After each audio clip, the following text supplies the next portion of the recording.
Now, spokesperson for the Water and Sanitation Department, Sputnik Ratau, joins us live. And Sputnik, thank you for your time this afternoon. It certainly is tragic to see the death of such a young child, but the residents there have long been talking about the fact that some of these open boreholes are a disaster waiting to happen. Yes, Kathy, it is a disaster, and it is a very sad and tragic incident. And obviously, from the department's point of view, we cannot, offer sufficient condolences to the family for the loss of their young one. And it is a tragedy that should not have happened, because part of the work that was underway would require that any chamber that is left unattended should have been cordoned off by whoever it is that is working on it. And so that is something that we still need to find out why that did not happen, and so on, because that, I believe, will be part of what the SAPS will be able to bring out in their investigation.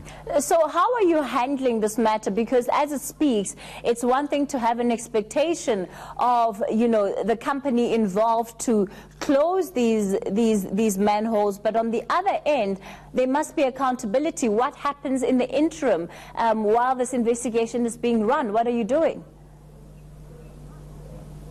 Well, what we have decided as the department is to dispatch the department's construction unit to the site and to just go through the whole project and see those manholes that have been left unattended, and make sure that each one of them is then closed off until the service provider that will then finalize the project is in place. And therefore, that is the one thing. The second thing is that because KATU has now been removed from the project, Lepelle Northern Water is in the process of actually appointing the next service provider, who will then finish off the remaining part of the project. And that is where things are at the moment. So let's just then unpack what you've just told us there. When exactly was KATU officially taken off this project? Well, you remember that KATU left site when we were not in a position to immediately pay the invoice that they had submitted, because we still had to do verification of the work that we were being billed for through our implementing agency, which is Lepelle Northern Water. So in that meantime, then they left site, and therefore, as Lepelle Northern Water then made a decision to say, but we are in the process of we are processing the invoice itself, and obviously once all the verification, which is normal process, has been done, where we are in agreement, then the payment is done. If there are disputes, those are corrected, and then everything is corrected and moved on. But once KATU decided to move off site, there was a decision to say, we have to move on without KATU, and therefore their contract was terminated. So does this mean, Ratau, that from here on, Lepelle will be appointing a new contractor to finish phase one, which KATU, of course, said was about 90% of the way complete? And how do we know that due process will be followed this time around?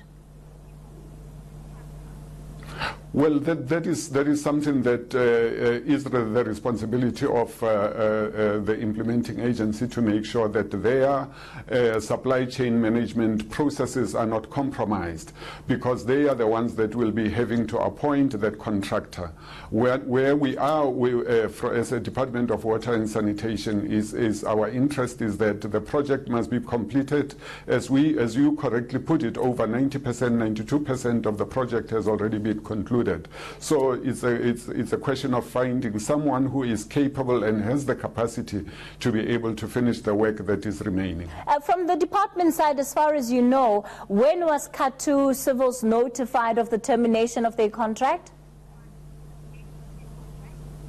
I don't have an actual date on that, but I think it is somewhere between the remaining months, maybe the last 2 months of December or so, and now. But that's information that we can always be able to supply once we have sourced it. All right. Well, it is important because the last time we spoke to KATU Civils on this channel, I think, was towards the end of November, and even then they were still engaged in a dispute with the department. So it certainly is interesting to hear that that contract has been terminated. Let's talk about Parliament. The Portfolio Committee on Water and Sanitation, the chairperson, Mlungisi Johnson, saying today that part of what has happened that has resulted in the death of this young child is the inability by the Department of Water and Sanitation to plan, and thus resulting in a depletion of funds. Basically, part of that statement, what part of that statement is saying is that if you had been able to honor your payments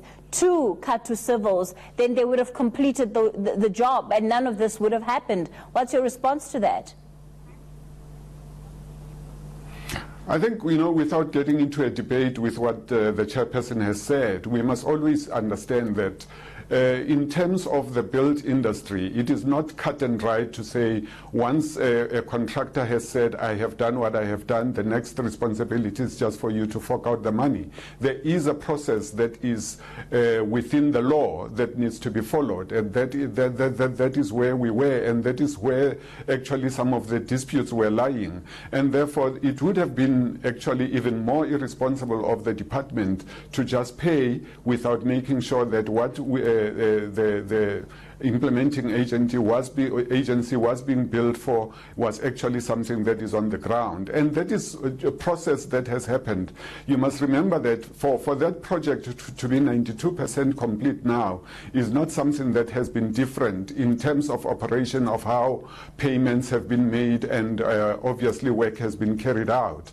And that has been how this whole work has been happening. And it's not the only project that actually operates along those lines. You've already spent quite a significant amount of money on KATU Civils, and one of the things that the committee chair is also saying in that statement is that he would want the department to come and explain where exactly you firstly intend to find the money to help finish the project in Giyani, and of course others that may be in a similar state. So this new contractor that is being brought on board, does the department have money to pay them to finish phase 1 of the contract?